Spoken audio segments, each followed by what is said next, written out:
Welcome to Legend TV with today's very special guest, the world-class speaker Rachel Aiken, who is going to be at the Reveal the Legend Within Story Festival with a glimpse at her incredibly important story. And I say that because actually I've really grown to love Rachel, and that is because of her story. When I first met her, I liked her. We do that quite often, don't we? We meet someone and we like them, then we get to know them. But I'm at that deep trust stage. But interestingly enough, one of the reasons that Rachel and I kind of connected right at the very beginning is because we share a quote that we love by the Dalai Lama. So without further ado, please welcome Rachel. Hi, Melanie. Thank you so much for having me. And yes, so a quote that we both love is in 2009, the Dalai Lama was at the Vancouver Peace Summit, and he declared, and I like to say declared rather than quoted, that the world will be saved by the Western woman, and that some people may call him a feminist, which is not such a bad thing. But we need more effort to promote basic human values such as compassion and affection. And I really think that that's something that we can embrace at this moment. Well, that was one of my first questions to you, because I was like, oh, but exactly how do you see Western women saving the world? So my take is slightly different. So I believe that to do it, women need to find us as women need to find our purpose. So yes, we can have human compassion and we can have human affection, but we need to find our purpose because that makes us stand up and take that spot in the world that is going to make that impact. Okay, so that's really interesting. You're saying it's not enough to have compassion. We can have compassion, but if it's not tethered or in the, the horse next to the other horse pulling the carriage of purpose, it's not actually, it hasn't the power to change the world. The power is in knowing our purpose. Yeah, Okay. we're all individuals. We all want to stand up and we all want to feel as though our time here on this earth is for a reason to be counted. So to find our purpose and to live our purpose, be intentional with it, as you said, is really key to be able to do that and to be able to make, like I say, make that impact. Right. So then I'm hearing you say we have to find our purpose. And how do we do that? And that's a really good question. So quite often our purpose is bigger than we think it is. But people do say, "Oh, we were born with a purpose." And I don't necessarily agree with that we were born with a purpose, but I do believe that we know from a young age what our purpose is. So, for example, when I was 4 and eager to get to school, um, I knew that I wanted to be a teacher. No. My primary school teacher also, she knew straight away, and one of the things that she would get me to do, she always had me as a teaching assistant. She would get me to sit down uh, on the carpet, one of those, lovely little images that we have of primary school.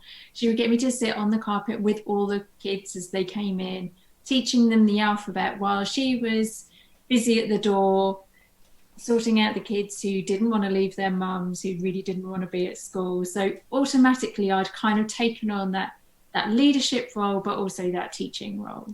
And it's something that stuck with me since then. And I just knew, and you always get asked that question as you grow up. I even ask my children now, well, what do you think you want to be when you grow up? And, my answer was always a teacher. And it never has been anything else, really.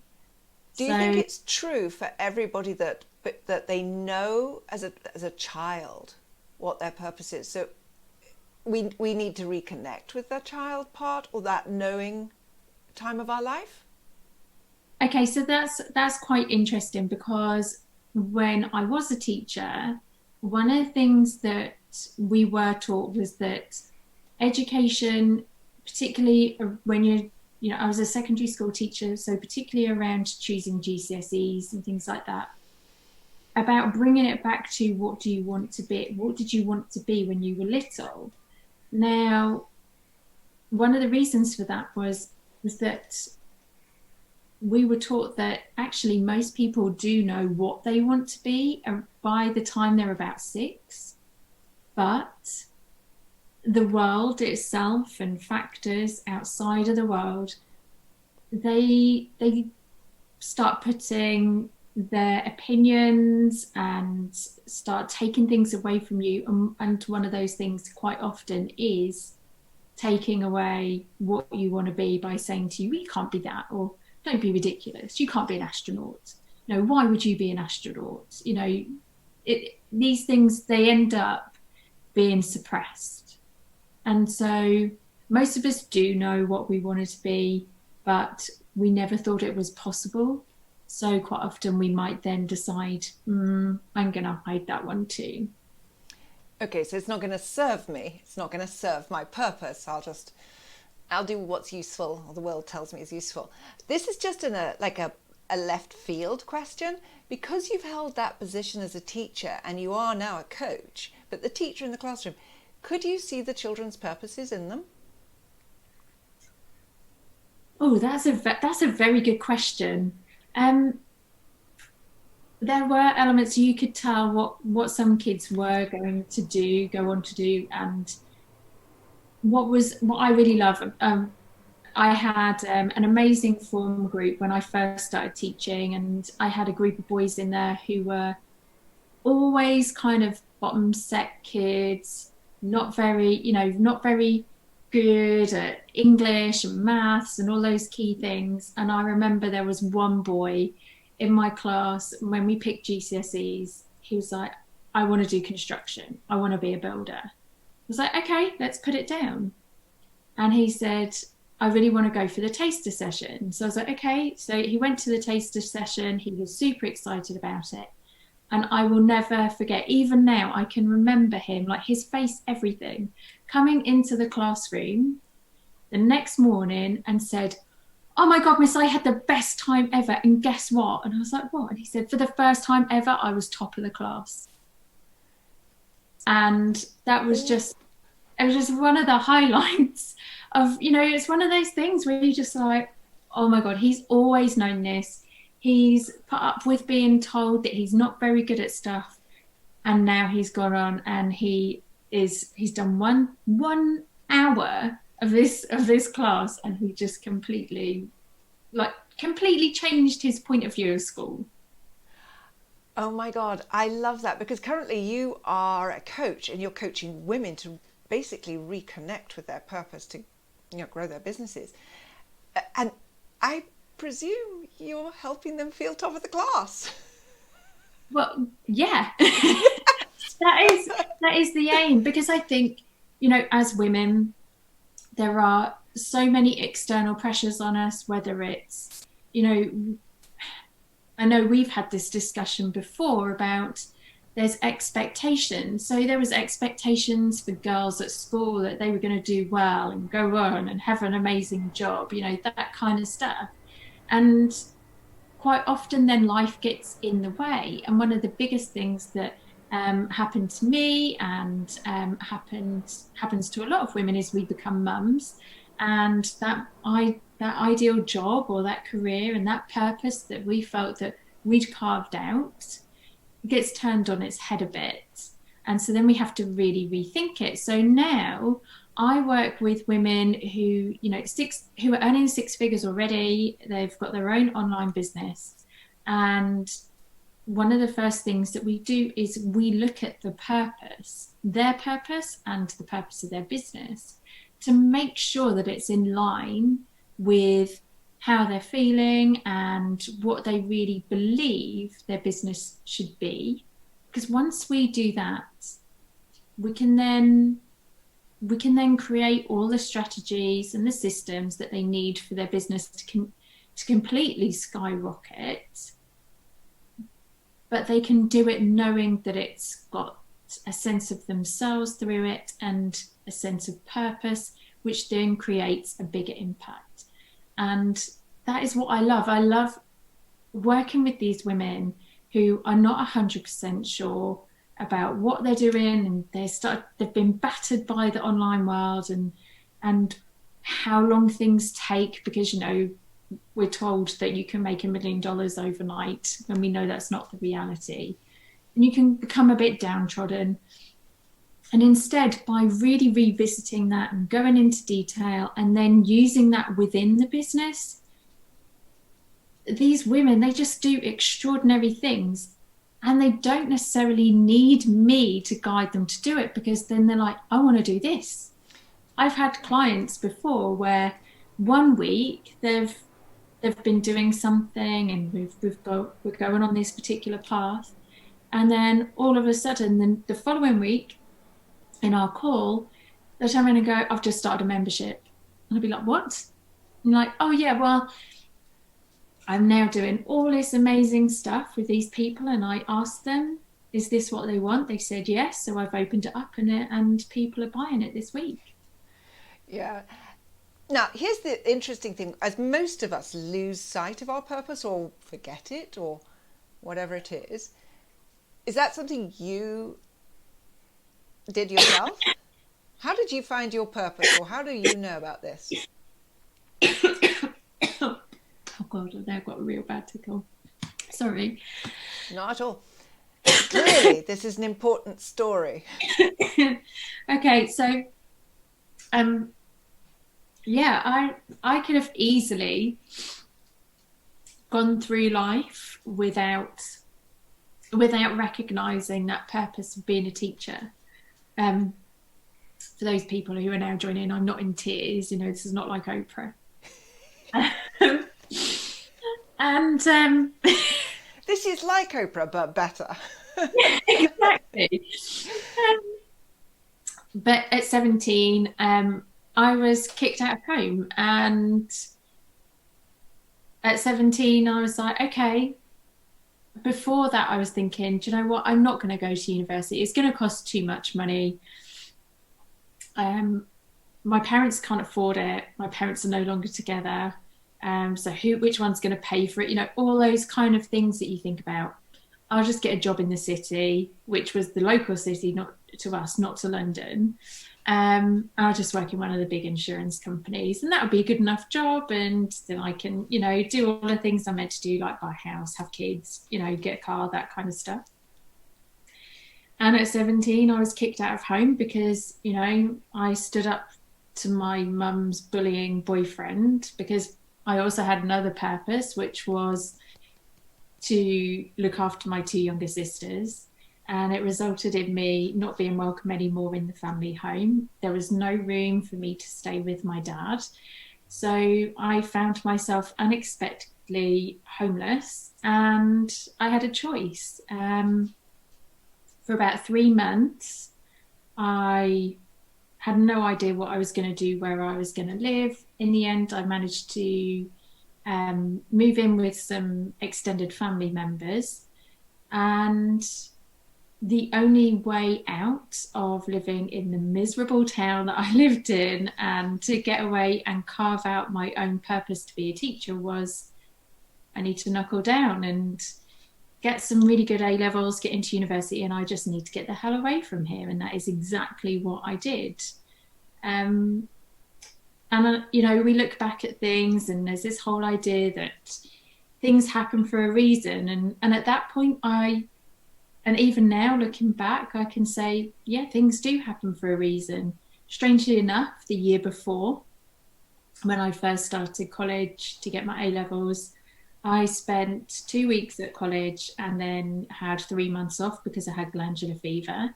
So it meant that I was allowed to stay at college, but I had to drop down and do 2 A levels and then basically start them again the following September. 3 weeks later, at the start of that year, I get kicked out, and it all kind of falls into plan. And yeah, 2 years later, I ended up at university studying history and politics, not teaching, but history and politics, because I wanted that insurance policy of, well, maybe I'm not cut out to be a teacher.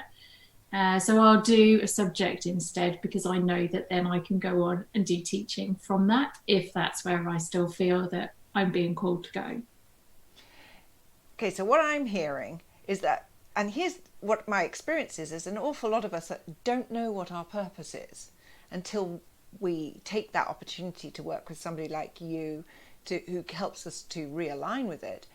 The reason you know that purpose is where it all starts is because of your extreme experience. And if nobody would wish it on you, but if you hadn't had that and in that time made the choice to buckle down and actually figure out what it was that was your purpose, to trust, to go back and trust that teacher part of you, that you wouldn't today know what an effect finding your purpose or reconnecting with it has. Well, I think that's a really good point because even though when I went to university, there was this whole feeling that yes, I do want to be a teacher. Um, that's I didn't graduate and become a teacher. I still kind of held that idea of a purpose down. It, I was still keeping it quiet. I wasn't as confident. I wasn't as self-assured to feel that this is really what I should be doing. And maybe I'm not good enough. All those kind of questions and all those kind of stories that we tell ourselves were still shining through. And I then got really good jobs working in universities. I stayed within education. Education is like at the core of who I am because of what it has done for me. Um, and it then took me 3, 4 years to realize, oh my God, I'm doing these jobs, but I'm so bored. I can do them, they're easy, and they were good jobs. I even had a job created for me. And I got pushed again, and I think that sometimes there is, people call it intuition, all kinds of things that people call it. But inside of me, I still knew that this was what I was meant to do. And my contract was about to come to an end. And I remember having a discussion with the director who was, he was my boss, and saying, I'm not going to renew my contract 6 months before it was due. And he was like, okay, so what are you going to do? And I said, I think I'm going to go abroad and teach. He was like, okay, I think you make a very good teacher. He used to be a teacher prior to working together. So he was like, I think you make a very good teacher. And so I applied, of course, to the British Council and became a teacher in China because, why would you just be a teacher here? You go halfway across the world because, you want to do something different. And I think that's what's taught, the things that have happened to me have taught me that, if you're going to do these things, go and do something interesting with it. And so, yeah, I went to China and taught English and then came back and applied to do my teacher training the following year, got another job that saw me through and, yeah, did teacher training. And actually, if I hadn't have done teacher training at that particular time, I wouldn't have met my husband because I met my husband on the teacher training program. So even then, there's little things, there's purpose and there's reason. And when you look at your life, with hindsight, you're like, yeah, there's little things telling me all the time that this is where I should be going. But sometimes we don't listen to it. And that's okay. But if we don't listen to it, then we can end up being quite miserable and unhappy. And we don't then live the life that we really could be living and fulfilling that potential. There's that misalignment piece. So that's where the misery comes. You're just like, you were sort of on pause or treading water, not on purpose. So the other thing is that about purpose that I'm hearing from you is that when you're on purpose, it can evolve with you. And there is definitely a natural transition from teacher to coach? And so is that true, that you have that? You just can evolve on purpose? I so that's a very good point, because I then followed a similar pattern again. So I recognized my purpose, became a teacher, became an outstanding teacher, became a head of department, was teaching other teachers how to be teachers. So I completely stepped into what Gay Hendricks would call is my zone of genius. I absolutely loved it. And then I became a mum, and I became muddled. I like to call my sense of purpose became muddled. And I think this is what a lot of women feel, is you become muddled because you're like, well, my purpose is also now to be a brilliant mum. And because of my experience, I hadn't had the best role model of a mother. So I even had a stronger sense of purpose that I've got to be brilliant at this. Um, and so I gave up teaching and looked at all my options to be able to stay at home so then I could be around for the kids. And I didn't have to make those decisions of, okay, which school event do I go to? Is it the sports day? Is it the school play? Which one do I go to? Instead, I can now go to all of them. And I started to look at my previous experience and I was like, okay, I could do this. So I started off as a virtual assistant. Yep, tick, I can do that. Admin assistant, did it, nailed it. Then I found out about becoming an online business manager and I was like, yeah, I can do that. I can manage things. I've managed whole departments. I can get results, not a problem. And that's what I started to do. But within a year of becoming a certified OBM,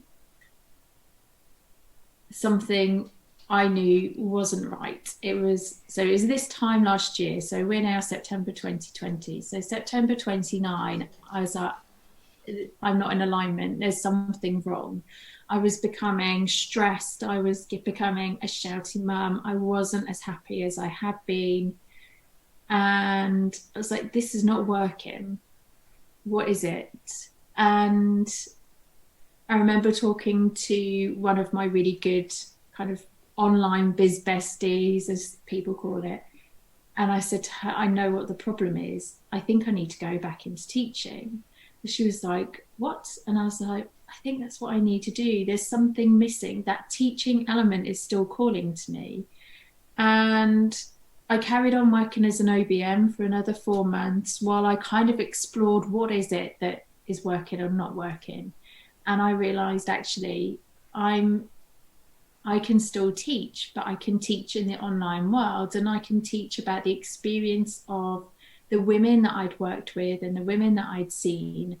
And rather than letting women in business who hit 6 figures and then start to make all these crazy mistakes because they are growing at such a rapid speed, that instead I can help them and teach them how to not make those mistakes. And one of the biggest mistakes that I saw were that these big female coaches, even the one who had hit 8 figures, when we talked about purpose, she had no idea what the purpose of the business was anymore, because it had got so big and it hadn't been checked in at that early stage, at that early 6-figure stage.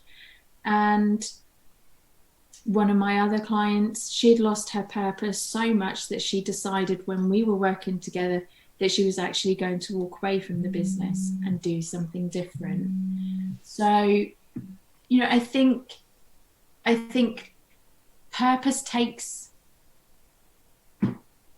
is there, and it can be inside you. You can walk away from it like I did, but it will come back to you. And I think if you haven't got to that place where you haven't found your purpose, or you haven't checked in with it for such a long time, that you really need to think about it and explore it, because that could be what is missing. That could be that core that is missing from understanding exactly what you should be doing and how to make your life intentional, and you're having that impact.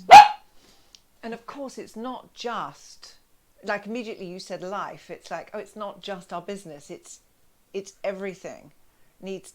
comes in line under purpose. And what I see with you is that you have achieved this beautiful mother energy that you wanted, and on top of that created a home with your husband, your children, the home that you wanted not to be thrown out of and didn't want your children to go without. And I'm also observing literally right now while speaking with you the calmness with which you'll sit with purpose and give it the time to really think it through. And you don't respond to the external pressure to hustle or to produce some kind of external result until that's in place. And it's almost like you haven't got time not to find your purpose. That's really true. Yes, and I think I was listening to somebody yesterday who was saying if you were a personal trainer and you had somebody call you up and say, I really want to do your fitness program, but I can't afford to do it. And he said, the problem is not that they can't afford to do it. They probably would find the money.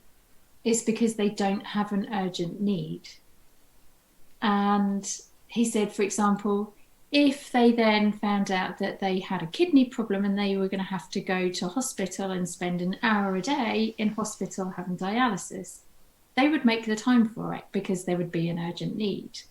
And I think that is one of the key things that really resonated with me, because I thought, actually, that's so true about purpose. You know, it's so easy for us to bounce from day to day in our lives, but not stop and check in.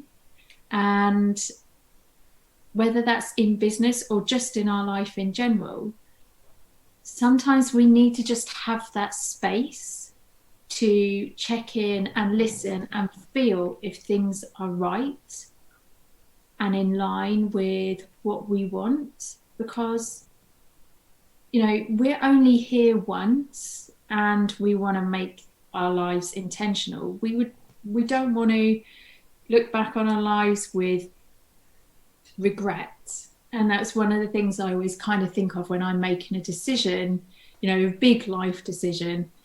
Am I going to be sitting there, you know, with whoever when I'm 80, whatever, and sitting there saying, I really wish I'd done this, or I really wish I'd done that because my life would have been better, or my life would have been so much different. Instead, now I think, okay, am I going to look back on that and think, I really wish I would have done that?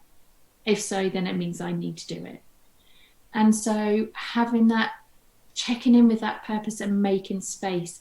And making space doesn't need to take days, weeks, and months. It can just be taking space over a couple of days. And in business, I find that, you know, it's really worthwhile saying to the women who I work with, I want you to do nothing for the next couple of days, like absolutely nothing. You know, this is why taking a holiday is super important, because, you know, in Winnie the Pooh, there is a saying that something comes from nothing.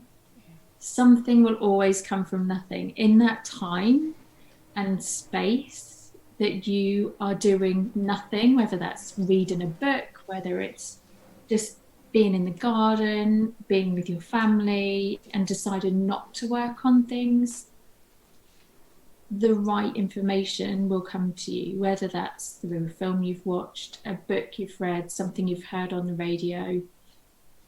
And there'll be, if you listen carefully, if you check in and you listen carefully to the world around you, there are messages being sent to you all the time. And sometimes we need to stop and listen to them. Sometimes they come from ourselves, but sometimes the right messages do come to us externally. We just need to be open to listen to them. So I'm thinking back to the time when you got kicked out of your house, and it like you got kicked out to get kicked up the but to find your purpose or something like, there's that kind of like, you know this because of this dramatic life event and everything you've created from it since. But okay, so if there's one takeaway you wanted everyone to have from listening to you, what would it be? So my one takeaway is that I want people to be able to understand that when you take that time and space to listen to your purpose, when you recognize it and you know what it is, even if you think, okay, you might not 100% know, but you have that gut feeling that we all go on, that is what's going to truly make you happy, then you need to make a change to live it. Because it's not just going to affect you, it's going to affect the people around you. And to then tap into that Dalai Lama quote, that impact that you have not only on your immediate family, but those other people around you, your friends, your wider circle, it will start to have that impact that he says about changing the world, that it will become a less stressed world, will become a less busy world, because we can become intentional, because we know that what we're doing is for a particular reason, to meet a purpose. And it will make our world a much nicer place to live in. That is so beautiful. And that's what makes me want to have your story, your lessons listened to. Thank you for joining me today. This has been an absolute pleasure, and I can't wait for you to tell your full story at the festival. There's so much wisdom in it. I'm sure the Dalai Lama would be incredibly proud of what he created in you with his one words. Thank you so much for joining us today. No problem. Thank you for having me, and thank you for giving me permission to share my story with you. And I can't wait to come to the festival. It's going to be amazing. It is. And we'll see you there.